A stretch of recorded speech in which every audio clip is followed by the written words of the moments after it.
I act and feel like an introvert, heavily prefer working like an introvert, recharge like an introvert. By nature, I'm an introvert. I know that. Yet, I carry the ambitions, goals, and think somewhat in a way extroverts do. I'm also not afraid to talk to others and strangers, so despite being an introvert, I can express a bunch of extroverted traits. But still, my inner world is much richer and brighter compared to how I act externally, and I still envision and want a future where I'm out and about engaging and openly communicating with people because I want to bring that rich world to light and hopefully inspire others. These aren't just the dreams of an introvert. I've made it a reality multiple times throughout my life. I've attracted attention, both wanted and not. I've literally been described as an extrovert before, etc. I call this little complex of mine being an extroverted introvert.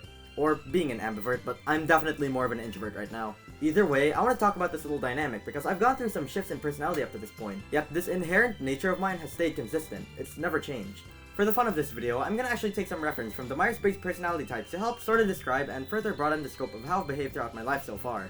Just remember that MBTI is a pseudoscience, and nothing is totally objective since psychology and a person's personality is a huge spectrum. We're not robots, we all differ from one another in many ways. I just wanted to use this as a reference for simplification because I found it to be accurate for me and other people around me. I highly recommend taking the MBTI test. Even if it may not be 100% accurate, I think it can still really let you learn more about yourself. After taking the test, my personality type is apparently INTJ, which stands for Introverted, Intuitive, Thinking, and Judging. Also, I did extensive research and self-reading to confirm that no, I'm not an INTP or INFJ. I'm an INTJ at my core. INTJs are known for their independence, strategic thinking, and curiosity, which are very accurate for me. Unless it's actually something new or cool. Most of the time right now in public, I'm as quiet as a mouse who wants to go home because even after an hour or two of being out, I'm already bored and would rather do something that is, to me, more meaningful and productive, like making videos for example. Keyword, productive. Ever since I was a kid, I've always wanted an extra layer of purpose in life, and I think that stems from me being someone who wants to live a life full of variety and progress. I hate the thought of stagnating. Behind what I'm primarily doing and supposed to focus now, usually school stuff, I wanted to have something I can work on in my free time in the background. I've also always seen playing games and such as just leisure, something meant for unwinding. It's not actually something that aligns with my goals. Yet. As a kid, my way of being productive in my free time was making stories and adapting them into comics, imagining that I had a fan base who reads them and is super inspired. Remember how I said I wanted to bring my rich world to light? This was an early example of that. Now, I express this desire through making these videos. Until I'm older, all of these things stem from staying indoors and focusing on the task at hand. I can't do any of these things outside. I'd rather go back to work. Basically, I want to have an extroverted life, regularly showing and expressing myself in everything. But I feel I can't achieve that unless I focus on myself first, which I need solitude for. We'll come back to this later throughout the video though. So far, I sort of want to have the public and social skills of an ENTJ, basically the extroverted counterpart of INTJ, and find the perfect balance between the two. Basically, I want to be capable of smooth extroversion and assertiveness, but still retain the self-control and inner learnings I've gained through being introverted. So my inherent nature is that of an introvert. However, I kinda switch modes between really extroverted and really introverted. Of course, I'm mostly introverted, but it can be random. There have been times where I've radiated as much, if not more energy than even some of the most extroverted people in my class, or even some of the most extroverted people in my life. To which I still cringe thinking about, but I'm telling myself I really shouldn't because it's rare I actually express myself that way. I was actually very expressive in my early childhood. I loved dancing and wooing people. That was until I was like 8 when my classmates got annoyed with me acting cool, so I stopped. You know, I think I've actually radiated energy that's completely unique to myself. Let's take 9th grade as an example. At the beginning of the school year, I had an extreme boost in confidence thanks to the big emotional and spiritual rediscovery I went through over the summer, which is a video for another time. I had super high amounts of energy, talking and yapping constantly. I stopped listening in class to talk with my friends, something I never do. I'm usually focused and quiet. We also had this activity where we passed papers with our names around the room in a circle and wrote positive words about the person in the paper. From what I remember, some words I got were witty, bold, proud, and like funny. Around the same time, I publicly challenged our math teacher to bring it on. I got perfect marks in I think 1 or 2 of the tests at the time. Not so much the ones after those! God, that's a deeper video for another time. In our robotics class, I forgot the reason why, but to adjust the plenty of gigantic holes in a group's proposed design, I literally stood up without permission and walked to the group. Again, I forgot the reason why I did that. I think I just couldn't hear them and wanted to know what they were saying already, but either way, this was by far the second of the 2 peaks of my extroversion. The first video is also a video for another time. I think at this point, I can describe myself as acting like an ENTP, but still being INTJ at heart. ENTPs, that's extroverted, intuitive, thinking, and perceiving, are known for being bold, witty, and playful. It's moments like those that I've exhibited throughout school so far as to how I may have radiated that unique energy. I wasn't, and still ain't afraid to go beyond the illusion of a limit. Amongst other things people in my class may have noticed, like maybe my switch up in introversion and extroversion, and I know I've said a bunch of stuff that had extra layers of depth and reasoning.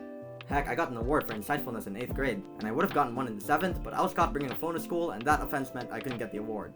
Which I actually cried over before realizing it was really just a piece of paper. I didn't get one in 9th grade either because my teacher said the other teachers thought they weren't insights anyone can apply, basically. Which, yeah, they were definitely more applicable for me. Anyways, these newfound explosive levels of hyper-extrovert energy would backfire, because in the 2nd and 3rd grading periods, basically our quarters for my American audience, I was seated at the front. I'm sure they did it to keep a close eye on me and make sure I was, focusing. Very understandable and justified. But this was torture! I wasn't actually close with anyone there, or heck, barely anyone in the room. On top of that, I was going through something at the time, so I just didn't want to talk or even be around anyone. I just wanted to be left alone. It felt suffocating from all the people around me. Sometimes when I'm bored in class, I would just look around and observe the room and draw and doodle in my notebook.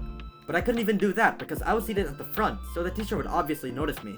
This is why I always try to sit at the back, because I'd feel at peace, and I can immerse myself in my own thoughts. This is something that stayed consistent, actually. But again, being stuck at the front meant none of these were present. My thoughts at the time were just how much I hated school, having all these people around me, and how badly I wanted to achieve my ambitions. I had basically become the exact opposite of what I was at the start of the school year. I was quiet, intense, brooding, etc. As you can tell, I was back to introvert mode. I was so tired of people in school at the time. I felt trapped, like I was already experiencing monotony in my life. Looking back, it was really just a regular school year. Everyone went through the same physical experience I did, yet I was so burnt out and in such a crappy, but also very passionate and active state of mind. I do have the answers to why I felt this way, but that is, again, say it with me, a video for another time. This recent experience has been a very important part of my life so far, so I feel it deserves its own video down the road. Let's just say you wouldn't be watching this video without whatever I went through. So remember when I said I had gained a huge boost of confidence thanks to the summer prior to 9th grade? Well, that wasn't just a one-time thing for that summer. It's actually something that happens after every summer. I get tired of people in school and don't want to see any of my classmates when summer starts, but then when school starts, I can become energetic and engaging. Only to be tired and want more alone time and not have to frequently go out anywhere again after only a few months. So you're saying it takes you a whole summer to completely recharge your social battery, but it takes almost less of that time to deplete it? Yeah, bruh. Look, I love connecting with people. I find it extremely rewarding and do seek more of that, but I find I can only really enjoy doing so if I can talk to them on a deep level or if I feel I can really learn something from them. I'm absolutely allergic to superficiality and lack of depth. That doesn't activate my strong curiosity, so it doesn't give me the drive to want to try and connect. It's why I tend to enjoy engaging with people older than me more, like adults or a few older teens rather than most of my peers. There's a lot less small talk. I'm able to learn a lot more from people with more life experience, and they can teach me things about the world and lead me to developing myself, or just be able to talk on equal footing. It's a lot more intellectually and spiritually stimulating because they can actually have a sense of understanding for the things I tell them.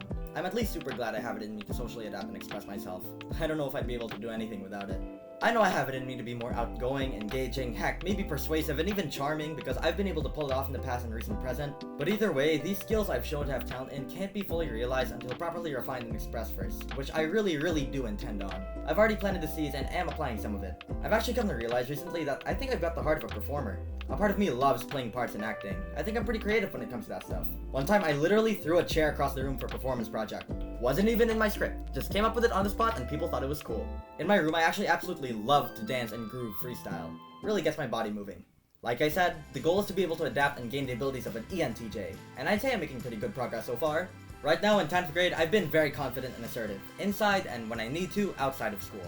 So far I've never been afraid to take action and lead a team if need be. Though that depends on if I care enough about the cause to lead or don't trust my team. My personal trademark and motivation for wanting to lead and take control since 7th grade. I just do stuff that would actually benefit me and the people around me. Little minigame where we pair into groups? Screw that! Unless I'm specifically assigned as a leader, I'm just gonna chill and wait for someone to tell me to do something. Group project worth 50% of our grade? I'm gonna be engaging with the team, communicating, coming up with plans and strategies, sometimes right on the spot, helping the best I can, maybe even lead, but again, only if I don't trust the other members. Or heck, everything I just said goes out the window and it's based entirely on my mood. There have been times I've actually trusted my team members so much to the point I neglect the project to work on personal stuff over school. But basically, I'm not working unless I'm getting paid. This is just right now though, I'm not sure about later. I also don't feel all that anxious talking in front of a crowd. I'm comfortable speaking loudly. It's because I know my abilities and what I'm capable of. That's where confidence comes from. Remember that. In my case, I know I have a way with words and open communication, so I'm not afraid to bust those skills out if need be. Being the best I can be has always been a primary fuel source for my motivation. I just feel if I die without reaching my full potential and properly utilizing it, I'll have wasted my life. The future I envision is the future I see happening if I've mastered that potential. The potential to be a great public communicator and speaker while still retaining my internal identity and nature. To be an ambivert, basically, because that's likely the best I can do. I'm not sure if I can develop the social battery to party all night, for example, or heck, even be there for more than an hour. I still love going out with friends though, and I also still love getting positive attention and outshining whatever competition there is. That gives me pride because I actually feel recognized. Don't worry, I've got the self-control to make sure it's not toxic or anything. I'm not someone who regularly seeks validation. I just know that to achieve the true big-scale recognition I want, I need to aim for the stars and work for the future. I need to be courageous, step out of my comfort zone, which I believe comes from being disciplined, brave, grounded, focused, strong, adaptable, taking action, and more.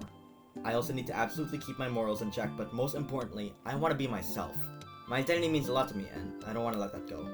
So far, I've talked about what goes on in my mind carrying this complex, but how about with other people? I think a good place to start is with my friends. Whenever I'm in VC on Discord, I'm known among my friends for being a huge yapper and being really loud at times. Sometimes this can carry on over in real life too. I've always had a very talkative and sort of rascally and teasing side. I'm just very reserved on who, where, and when I can express it. Meaning the only outlets I really have to express this are me, some family, and friends. Basically only if I like and trust you. You know, one time I talked into my webcam for an hour and 17 minutes straight? I just kept getting ideas on what to talk to myself next, and even when I chose to stop recording, I still had stuff to talk to myself about. My family has pointed out how talkative I can get despite usually being very serious and quiet, and my friends call me crazy from all my schizo yaps, expressive yelling, and constant playful teasing. But even then, unless the conversation involves deep talk like emotions or even career ideas and potential strategies I can help formulate, I can't think of anything to talk about or relate with most people. But still, right now in real life, I think I'm way better and more of a listener than a speaker. If I sense and or feel any depth in your words, or just you in general, I will listen to every single word you have to say. The person I've talked to the most is undoubtedly myself, and it shows. It's obvious to me just out of self-awareness and feedback, but also just because of how I act in isolation or when I'm in my own world. I discover a lot of things about myself when I'm alone. The energy I radiate in my room, for example, is a side I would love to show the world someday. I can imagine myself being so cool, charismatic, charming, a real show stealer, amongst others, not just on the spectrum of extroversion. People would still know who I really am on the inside. That doesn't really translate to real life though. I don't really want it to yet. I want to stay reserved and focus on growing and developing more first. Career-wise, via content creation, lifestyle-wise, via getting school and other matters sorted, honing the skills I see potential in, and spiritually, aka developing myself within. I just want to take things slow through a more grounded and strategic approach first in order to prepare. Although, I still want to have these things now. I wish I could live in the future I envision so I can stop worrying about it already. I want to have security and control and live knowing I could hopefully have a legacy and make my mark on history. Or at least, just get to the point where I can start making money already so I can still experience the journey of getting there and feel extra satisfied with myself. To be honest, I feel really weak and really worthless right now. I genuinely want to contribute a lot to the world and help humanity, but I know I have to wait, work, grow, and take more of life in first. I've got a lot of doing that to do. I personally see this as another one of life's challenges. A test of strength for my will and resolve. I'll jump over, around, under, or push any hurdle that stands in my way. I'm optimistic and won't give up.